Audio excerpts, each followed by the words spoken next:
I used to feel so devastated. At times I know we never make it. But now we on our way to greatness. And all that ever took was patience.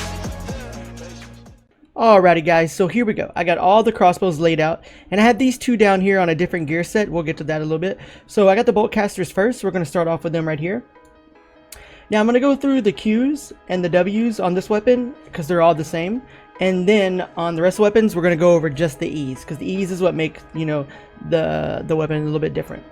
So the first thing right here, we have auto fire. Now auto fire is it deals damage, and you do 8 hits of damage, and when it's channeled. So it's a channeled ability that you sit back, you channel it, and you just auto fire into them, and you're rooted because you're channeled, and it does 8 damage over time.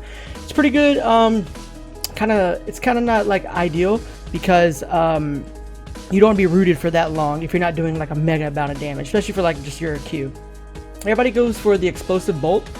Now the explosive bolt, it explodes in a 3-meter radius and and it deals 335 damage, and that scales a little bit with to all enemies around that radius.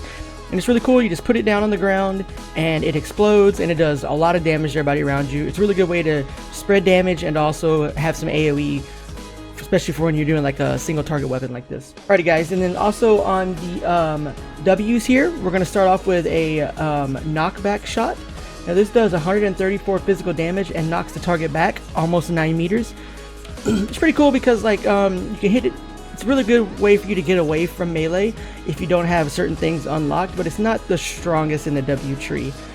Use it while you can, but even if you have this available, you're going to be using Sunder Shot instead. Now Sunder Shot's a little bit different to understand at first, so basically I'll just read you the tooltip and we'll go over it. So it's a range attack that deals almost 300 physical damage and reduces the target's armor and magic resist for 4 seconds. Now the more health the target has, the stacks of resistance are increased. It could be between 1 and 10 stacks, okay? So if you hit them at full health, they're going to have 10 stacks of this armor resist. If you hit them at a lower health, they're going to have, you know, a lower stack of it. And the stack is going to be, it's super cool. Like, it applies the stacks, and each stack reduces the resistance by 8. So this is really strong. Not only does it do a lot of damage, but it allows you to reduce the damage that they, you know, like you're basically just doing armor pierce, basically. So you're going to be able to hit them for a lot harder with just like auto attacks and stuff like that. It's very strong. I recommend it. Until you unlock other things, I recommend using that until you don't be using knockback shot. It's not that great because we have an auto ability that we'll get to later that can do that passive. Now on your next one here, it's going to be Caltrops. Now Caltrops is amazing. It's pretty much used everywhere. You shoot on the ground, and the first enemy that walks through it is slowed by 50%, and then they're going to take 47 damage per second for 4 seconds.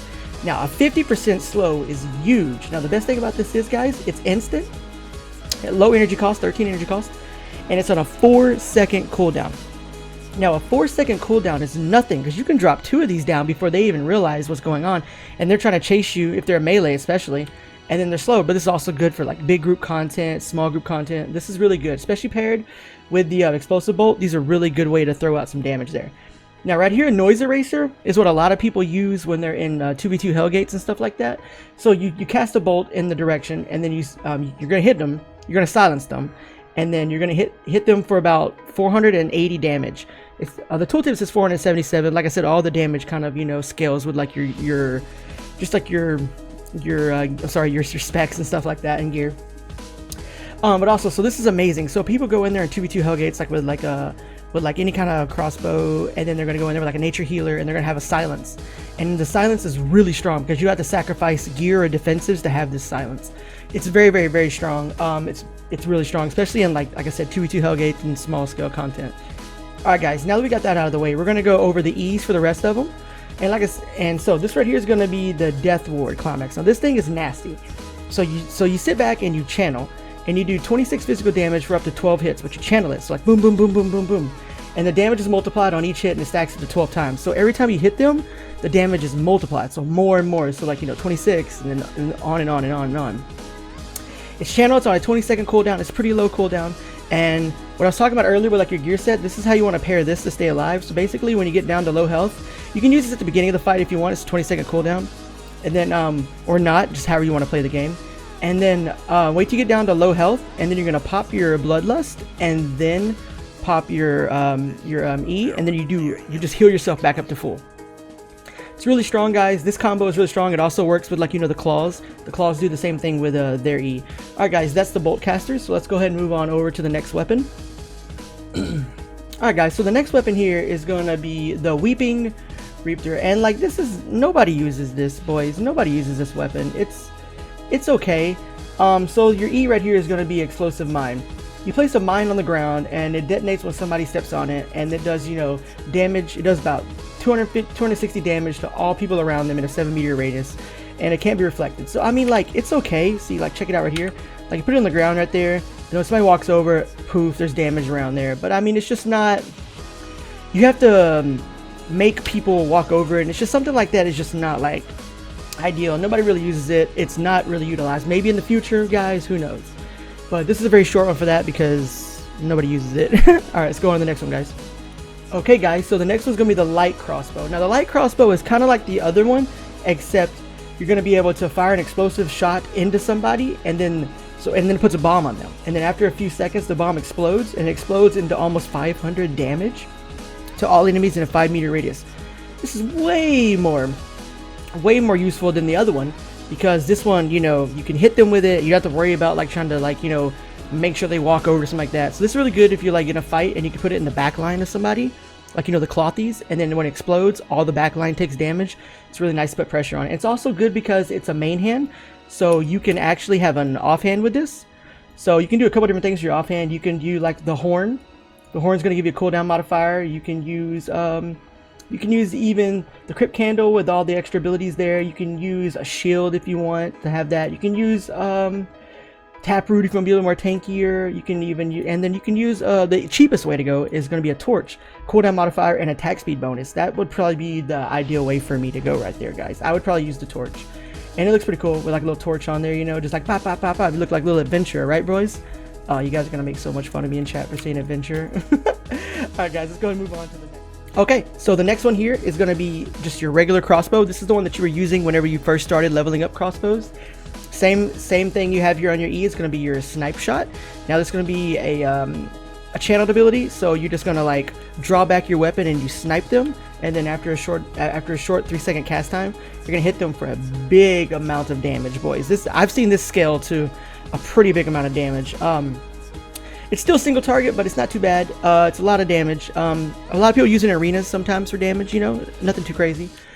But yeah, boys, that's pretty much it with the basic crossbows. Now, all these are going to be your soloing, small group content, you know, crossbows like that. And, yeah, you know, so, like, you can go, like, out, like I said, go out in the world solo. You can go out in the world and do small fame farming and stuff like that. But the next setup I'm going to show you, we're going to be changing the gear, and we're also going to be changing the way we play, because it's going to be for more ZVZ and GVG style plays. Alright, boys, let's get right into that. Alright, boys, so here we go. Now we got the Siege Bow. Now if you guys are into ZVZ or, you know, any kind of like that big skill content, you know, big guild versus guild, you know exactly what this weapon is and what it does and how scary it is. All guilds bring them. They're very nasty. They're expensive. Like this Red 5.2 was the only low tier on the market, and it was almost 600k, boys. So if you get them, try to keep them, okay? So now right here on your E, we're going to have Barrage. Now you're going to fire a barrage of bolts in front of you in a cone, okay? And then it's going to do almost 300 damage per second against players. An additional 2% of that damage is their max health dealt direct damage. So they're going to take direct damage plus the additional damage over that. So it's like just a lot of damage, guys. And you channel it for 5 seconds. I can't express to you how much damage is. Like, just look at this. This is from somebody in my guild, Dex. He has a video. I'm gonna link it below. He's one of our ZVZ crossbow players, and just look at the damage that he's throwing out with these boys. It's nasty. So this is nasty, guys. So crossbow is great. Now the reason we're using the gear we're using, so we're going to use the Knight's Helmet for the displacement. Now what a displacement is, it's going to resist. It's going to give you just crowd resistance, but it also makes you immune to any CC effects, like, you know, knockbacks or fears, like, you know, wind walls or firewalls, anything like that. So slows. So you pop this, and you could go in and you can do a lot of damage. You get yourself back. This is how guilds go in and they like bomb people and then come back without being damaged as much, or you know, are getting trapped and caught out. So you're in the back line, so you're gonna have these in the back line with you because, you know, the tanks all have them. And the tanks use them for like the front line in them, and then a lot of the archer users and you know, bow users, if there is like long bows and stuff like that, and crossbow users like this, they have them back here for us, like the healers, and for everybody else. So they have a displacement to get us back or to get people back. You know, it's always good to have the backline displacement. On your chest here, you're going to have Everlasting Spirit on your cleric robe. Now, once you pop this, you're invulnerable to damage, and then for the next, you know, like 1.5 seconds. And after this is expired, your damage is increased by 30%. Now, you use this for like a safe haven, like if you start taking a lot of damage, you have Gig Pot up or anything like that. You can pop this, and you're immune to all damage. And then when you get back after all the damage you can take, you can turn and do a little bit of damage, and you do like a lot of damage. It's super, super, super good. So guys, this is really strong. A lot of classes utilize this, so I want you guys to like understand how this works and utilize it in all of your builds that you can, because it's cloth, you do way more damage. Turn that off. So all your cloth, you do way more damage. Now on the leather boots here, the boots are whatever you want to do, guys. Honestly, I use leather because it gives you a little bit more tankiness, but it still gives you a high damage output. Extra max health. I use run on this. You can use boots that have rush, which is like an additional sprint. You can use any kind of thing you want. Dodge roll if your guild wants you to. We use rush as a guild because we're all synchronized. But anybody you can use the boots any way you want. The boots are subjective. Just go leather if you want, so you can get that extra damage and tankiness. I mean, like, you can also use cloth for that extra damage, but you'll be so squishy. Okay guys, also we're going to switch these other boots here, which are going to be the royal boots. Now the boots are going to have a jump on them, which it's just a really long jump, and when you're in the air, you're like immune to all damage and crowd control effects like that. A lot of people use these in GBGs and stuff like that. Like, there's a pretty big jump in this roll. If it had like a tiny bit movement speed after, it'd be really strong, like just like 2 seconds of like 30% or something, but it's still really strong. It used to be really strong, but they nerfed it down so it's not as big of a radius. Okay guys, so that's the siege bow. Now we're going to jump on to the next weapon here. Alright, so the next weapon here, it looks pretty rad too, guys. It's going to be the heavy crossbow. Now the heavy crossbow is going to be a sweeping bolt. Now you shoot a bolt through enemies, and so you're going to shoot a bolt through enemies, do about 500 damage, and every enemy it hits is going to interrupt any spell casting or channeling that they're doing. Now this is pretty strong because you can jump into a group of people in the back line or something, like you shoot the bolts, and it just doesn't hit the first person and stop. It shoots through all enemies for a certain amount of radius.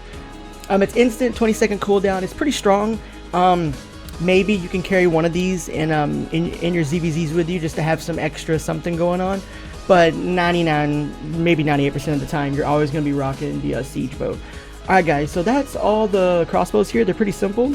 Like I said, this is going to be your open world ZVZ style builds, and then the other builds are going to be more of your like geared towards like solo play, small group content and stuff like that. If you guys have any questions or anything, just hit me up in the comments below, and I'll answer any questions, any more comments that maybe something I didn't cover, and then we'll go over it like that. That's pretty much it, guys. We have a lot more guides coming out. This is the first one of a new series I'm doing about all like new weapons and stuff like that. I have a holy guide coming out within 2 days. It's already basically ready. I'm just gonna take 2 days to put it out. Stagger the videos, but this is it, guys. So this is all the crossbows. Thank you guys so much for watching. As always, you guys are super, super rad, and I love you guys to death, and you guys have a great day. Peace.